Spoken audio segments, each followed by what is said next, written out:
Израел неодамна се согласи да испрати 17 генератори со голема мокриност во Украина, што е најнова пратка во обемната програма за хуманитарна помош која вклучува голема теренска болница, бегалски центри во Молдавија и рехабилитација на повредени војници во израелските болници.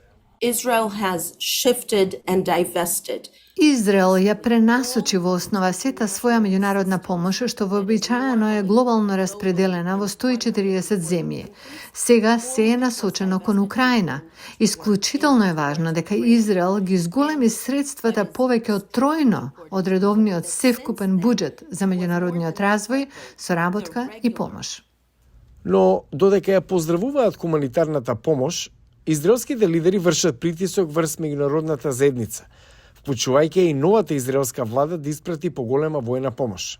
We cannot win the war. Не можеме да ја добиеме војната со завои и антибиотици. Ни требаат средства за одбрана за да спасиме животи.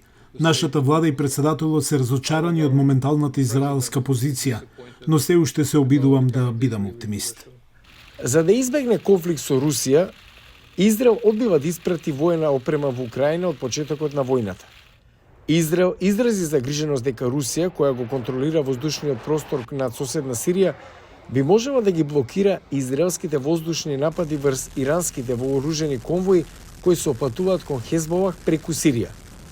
Но некои аналитичари тврдат дека стратешките интереси на Израел ќе бидат заштитени со приклучувањето кон меѓународните напори за воена поддршка на Украина. Prime Minister Netanyahu, that on one hand Премиерот Нетањаху, кој од една страна има многу добри односи со Путин, а во минатото беше поборник на политиката за намалување на напнатоста во Сирија, но тој мора да разбере дека ако сака администрацијата на Бајден да му помогне во односот со Иран и Саудиска Арабија, тој треба да ја зголеми помошта кон Украина. Израелската јавност сочувствува со Украина како жртва на руската агресија. Израел ја покани првата дама на Украина, Олена Зеленска, да ја посети земјата во наредните недели за да се увери со капацитетот на израелските програми за подобро ментално здравје за жртвите на траума.